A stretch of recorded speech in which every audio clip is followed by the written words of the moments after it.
Here we are, ladies and gentlemen. We in Brooklyn. Guy's got his garbage cans chained up. Let's go see. We're going into the garden apartment. Oh, let me make sure I lock. Get out of here, man. You locked the door, didn't you? I can't believe that. This door is never locked. I guess you're going around. All right. He would give you 2 minutes. Yep. Coming out anyway. All right.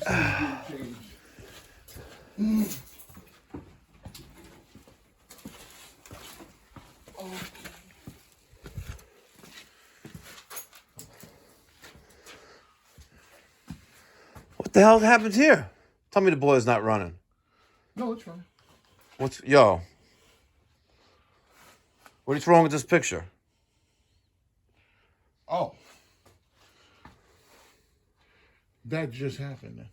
Just happened when? Last year? No, to today, because it wasn't. Really? It never came off like that. Damn.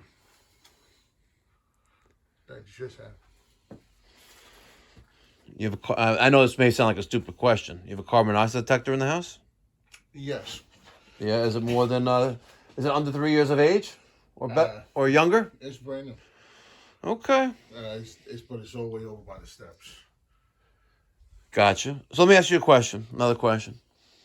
When you made the appointment, you had said that you had to bang on the pressure troll to get it to work. Right. But I see a pressure troll up there. So Tell me the story with this. I watched the video. They said that this one was trash. Which one? The pressure troll and the Honeywell. Who said it was trash? Some guy on YouTube. You don't remember his name? I can find it for you. I would love to know his I name. don't remember his name. He said it was trash, but if you find it, if you look it up, he'll say it's trash. He tested it out, and what happens is it doesn't actuate and shut off. That one? That one. So he said to change it to the Residio, which is Same company. right. Where's that? That's that one up there. So that's a brand new one. I put that on, and what happened? Where'd you buy it from? Atlas Plumbing. Okay. It's brand new? Brand new. Okay. I'm listening. And what happened was it started short cycling. Okay. Everybody's saying, oh, you can get it to run by a pound and a half, you know. A pound, half a pound. And when I put that on, it just kept short cycling. Come on, cut off, come on, cut off. I said, okay. This one. That one. I left it at 1. I left that at 0.5. And then I have a high limit on this. Mm-hmm. So I watched another video, and you didn't seem to have a problem with them, so I ended up putting it back on. And so what the real problem was is that loop was full of mud. Clogged. Yeah. Pigtail. The pigtail. So what's the problem now? Right now it's just that stack right now that you found. Honestly, I just wanted a. Want me to check everything out for you? I wanted you to evaluate it. Okay. You know, I kind of like your point of views. Thank you. And then I don't want to be guessing, so I wanted a combustion test. Absolutely. Okay, let me get my tool bag from the truck, the other stuff that I need, and we'll secure the vent piping. I don't know why it's done this way. I would have done a little differently. You could shorten this and just came up and then across and went to there, but we'll secure the vent piping so it's okay, but okay. No, not too shabby. All right, so we got a few things that we need to address here with this boiler. And on top of that, let's get some better lighting here. Here we go. And on top of that, we have this. Let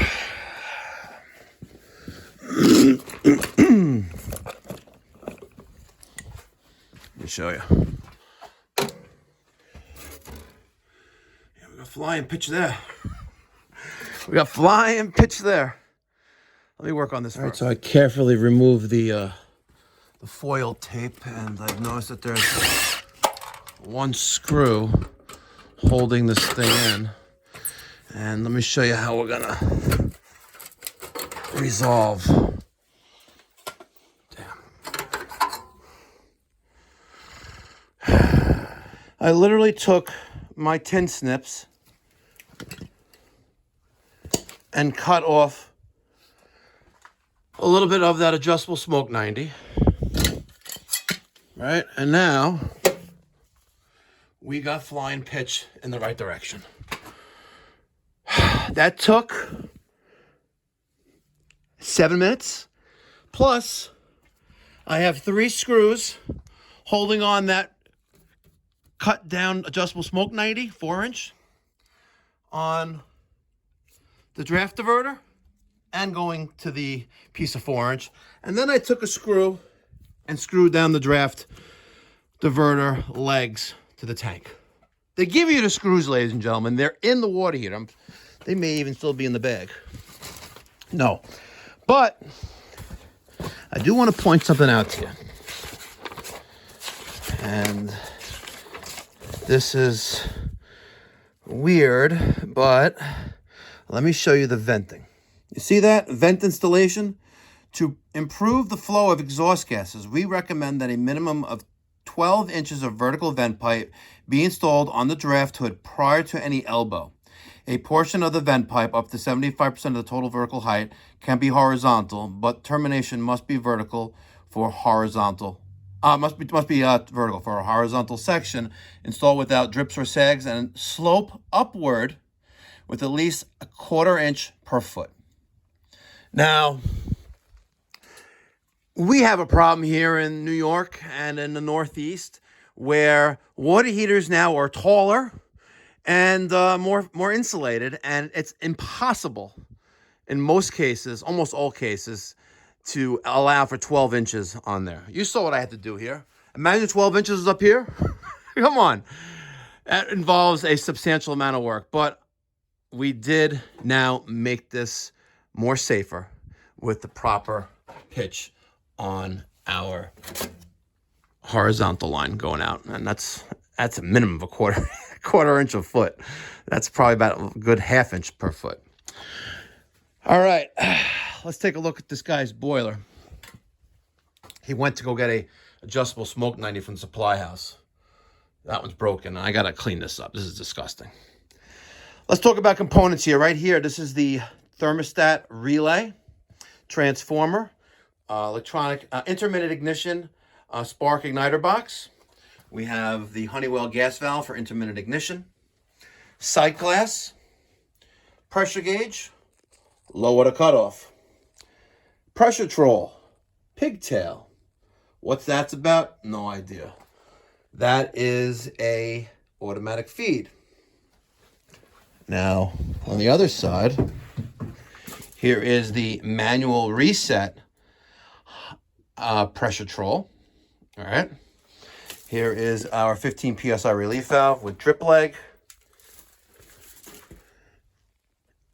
And the only issue is we have venting issues here. So we're also going to check this pigtail. Now, the purpose of this manual reset pressure troll is if that pressure troll should fail, right, this one will take over. So as you can see, the pressure troll is set for 10.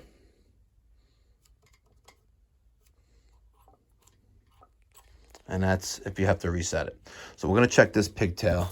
We're going to turn off the power, which is already off, and get the show on the road. But I cannot believe that the vent piping was not connected. And it took some energy to push that back. It's been like that for a while, for sure. Absolutely. Took off the front cover with the flat screwdriver, removed the control wires going to the pressure troll. Carefully taking it off. I already popped open the relief valve, but carefully taking it off, making sure that we don't get burned. And we're going to take off this. Oh, that was loose. Okay, carefully. Okay, and let's blow through this. she's clear. Let's check that out. I'm gonna have to get a maybe a bigger wrench to make sure that this nipple coming out is clear. Otherwise, what's the point of having a clear pigtail if this pipe is clogged? Let's see. Oh, wow, yeah.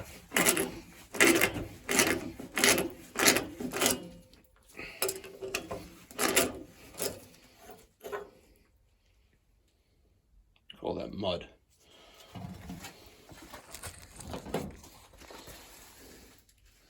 Wow. Interesting, huh? If you ain't checking, you're guessing. So I took one of the rods from the side glass and I tried just basically scrubbing that out a little bit. I'm gonna fill the boil with water. I have the manual feed valve open. There's our side glass water level coming up. We're gonna have some water there in a minute. I'm gonna get ready to close this. Here comes the water right there. Perfect. Here we go, a little bit more. Excellent. Let's close that.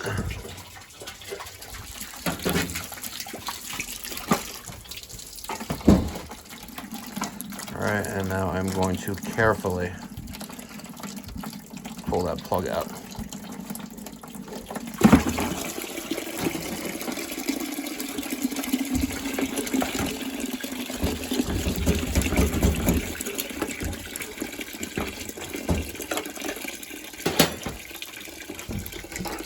Awesome.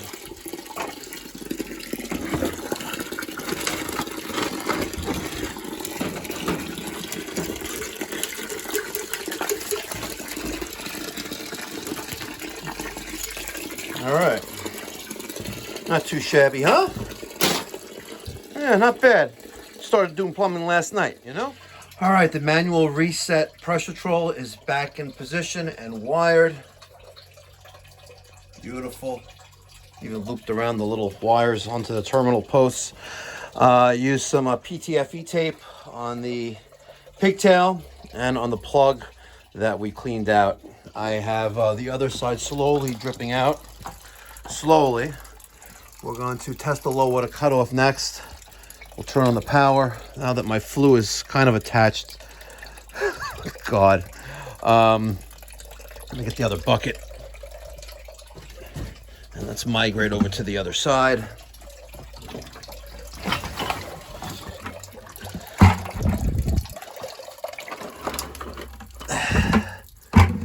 Beautiful. I do believe that this valve is kind of clogged up. Kinda. I think it would come out a lot faster than that if it wasn't. Our indicator light is on that side, so the water level, once it drops below that probe, we should see that low water indicator light illuminate and verifying that the low water cutoff is sensing that. All right, so the level on the side glass and the boiler water level dropped below the probe level. Our CG400, because the model of the low water cutoff is illuminated. I want to take out this boiler drain and just fish that out because I think there's some cocky in there. So I'm gonna get the other rod and yeah, I'm gonna hit this up real fast. And I gotta tell you, everything is loose. Everything. Yeah, it looks pretty clear to me actually. Come on, baby. Spin. Spin. I did it. Okay. The water is not too hot. It's about maybe 110, 105 degrees. So I was able to get that clear. And look at that. A free test of the automatic water feed. Awesome. All right. I wiped down all the burners. Look how beautiful that looks, guys.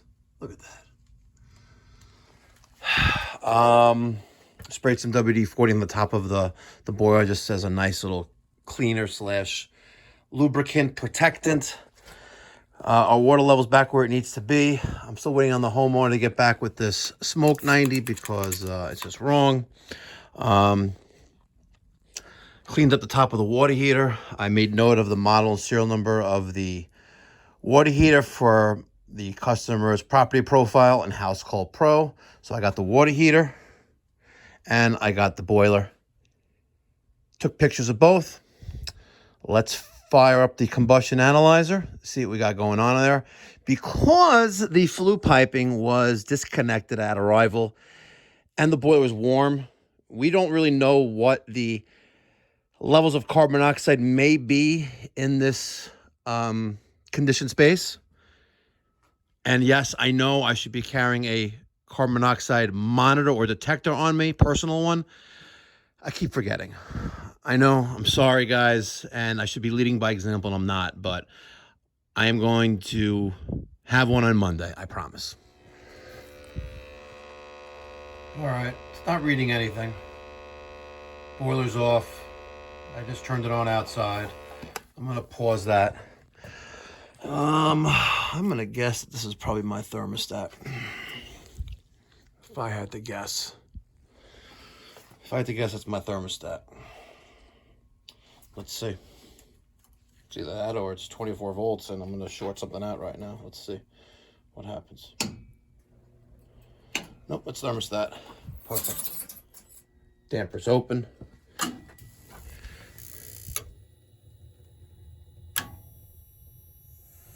Main ignition.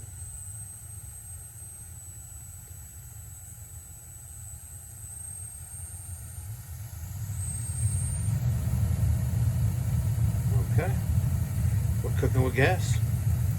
Let me turn off the flash so you can see these flames a little bit better.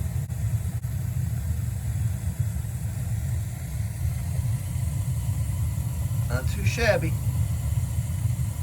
Not too shabby. All right, while we're letting this heat up, I'm gonna put valve tags on the 5 important valves that every homeowner with a boiler and a water heater need to have and know where they are located. Main water valve, gas for boiler or furnace, gas for water heater, if it's a gas-fired water heater, boiler, water feed valve, water heater feed valve. All right, let's restart our combustion analyzer. Put the probe in there. I have to hold it. Yeah, it looks like I'm gonna have to hold it here. And let's see what kind of results we're working with here. I just did the valve tags on everything. So let's see how she's burning. All right, temperature's still rising slightly. But I like my numbers. Let's clipboard this and then test for draft. All right. We good? All right. Someone actually thought that was acceptable.